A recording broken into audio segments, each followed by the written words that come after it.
Hello guys and welcome back to Nicole TV. Yes, me Ayade Wagwan, and welcome to my channel. Today, of course, it's a different settings. I chose to do Black women in the military because it is actually my 3-year anniversary. So I joined the military on February 14th. So I just felt like I should do this like in tribute for my 30th anniversary in the military. So keep watching. These red roses, damn, they turn to ashes. If I keep it real, you won't understand it. These dirty blows got your mind damaged. I walk a million miles to see. Okay, so today I'll be talking about being in the military, being a Black woman in the military. It's Black History Month. The reason I really chose to do it is because I get so many questions on social media all the time, like, how is it like being in the military, the requirements to get into the military, all that lovely stuff. But listen here, I'm about to answer all your questions. So let's start off with why I joined the military. So I joined the military because I thought it was a great opportunity to better myself, career-wise, financially, benefits, everything. So you know how I'm not from the United States of America, I'm Jamaican. So you have to look for a career that will stick. You know what I mean? Like, I went to nursing school. I started nursing school back in 2016. I went to Lincoln Technical Institute in New Jersey, Paramus. I went for almost a year. Didn't finish because I was called in for the military. I was also working at Olive Gardens as a server. It was great money, it was good and everything, but it wasn't a career. You know what I mean? It wasn't something that I saw myself doing for the rest of my life. So I thought about it. I said, well, you know, I can always wait until I'm done studying, being a nurse or whatever. But I said I really needed a career.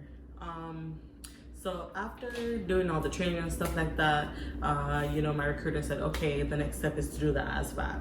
So you have to do the ASVAB. That's a test that it's a combination of like everything, science, math, English, engineering, every single thing is on that test. So based on your score, then you're placed in a job. So I went, I did the ASVAB test. You stay like 2 nights, something like that. I don't remember. Oh my God, it's such a long time ago. I don't remember, but you stay a couple nights, do the ASVAB test, then you do the physical. I did the physical and everything, and I got through. Then, this was in December. Then 2 months later, February 14th, I was dubbed into boot camp. Sent off on Valentine's Day. Of course, I missed my husband, but it was for the better, you know? So I went on Valentine's Day, went to boot camp. You know, we can't really talk much about boot camp because we're gonna spoil your experience if you ever choose to join the military. But I can say that boot camp was very manageable for me. It was more of a mind thing for me. It was more mental than it was physical. Everybody's experience is totally different. That was just my that was basically my take on boot camp. Like I said, everybody's experience is totally different, but mine was just, it was more of a mental thing. A lot of people ask me, do I have to be able to swim to join the military, or to join the Navy, that is? Honestly, I thought I could swim until I went into boot camp. Sis, sir, no. But they teach you a thing or two when you're in boot camp, you know, how to swim and stuff like that. All right, I'm thinking of other questions. So, another question is that, do you have to go on a ship when you join the military? It depends on how you join. So you have full-time reserve, you have active duty, and you have reserves. The reserves, they don't really go on ships. They don't. Reserves, you just go in, do drills, stuff like that, help out. For full-time, yes. If you're on sea duty, yes, you definitely or more than likely will go on a ship. However, some places you go, like squadrons, you may not. So it depends on where you are and what you get yourself into. How you get selected for jobs is based on your score that you get on that ASVAB test, and that places you, you know, into a specific job. I am a logistics specialist. In the military, we call that an LS. I do inventories, you know, stock taking, budgeting, financial management, like logistics. You do everything. You can even work at the postal office in the military. There's so many things you can do as a logistics specialist. Is the military for everyone? No, it's not. To each his own. Not everybody is cut out for the military. My experience being in the military so far, it's been great. Every job has their pros and their cons, and for me, pros in the military is that I have a stable career. I'm sure of my paycheck. You know, the advancements, as long as you take the test and you do great, you'll advance.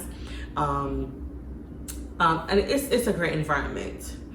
The con, like the consequences, you know, sometimes you are a little bit scared, you know, you don't want to go on the ships and stuff like that, even though you join to do that. You're scared of going to war. When you join the military, you sign up for something, you know what I mean? And you always have to keep it in here and in here that you signed up for whatever it takes to protect the country. Also, some other benefits, you know, school, housing, they help you to even be a civilian. Like, if you don't want to stay in and you're getting out, they help you. Like, literally, like the military, like spoon feeds you with things, you know. But as I said, every job has its pros and its cons. Those are my pros and my cons that I've had in the military so far. Being a Black woman in the military, I know everybody is excited about that part. Listen here. The time has changed. This is 21st century. Being a Black woman in the military is way much easier now. I'm not gonna say that we don't get challenged, because we do, you know, especially as just being a woman, you know, you get challenged, like what you can do, what you can't do. You have to prove yourself sometimes. However, like I said, this is 21st century. Everyone and everything is more welcoming now. Like, women are doing jobs that men are doing now. You know, people are looking out for you now. Like, they want women to join now. So I can say that I joined in a pretty good time. I'm not sugarcoating anything. This is the raw truth. This is just me, and this is just the military. I have no regrets so far. I'm doing great in the military. I am now E5. That's an enlisted 5th rank. So that's a 2nd class. I ranked up pretty fast. A lot of people keep asking me, like, how are you in the military for just a year and you're already at E5? How are you in the military for only 2 years? You're already at E5. Like, I ranked up pretty fast. Since I was in military school, we call it A school, I was working my ass off. I was doing everything that I needed to do to be on top. I topped my class. I got promoted. I came to my first command. I got promoted again. I took the test. First time up, I got promoted. I just kept studying and doing what I have to do, because in the military, you have to make the military work for you, literally. Like, you have to go hard, you know, prove yourself, because if you don't, you're gonna be left behind. You'll have people pushing you, but they can push you and that's it. You have to also do the work. So yeah, if you guys have any more questions for me about being a woman in the military, being a Black woman in the military, the processes of being in the military, anything that you think I left out, leave it in the comments, and don't forget to like and subscribe to my channel. I hope you enjoyed everything. I hope I hit all the points. Like I said, you know, some things we can't disclose per se, but others I will be more than happy to answer it. So leave your comments down below, and don't forget to hit that subscribe button. Thank you for watching.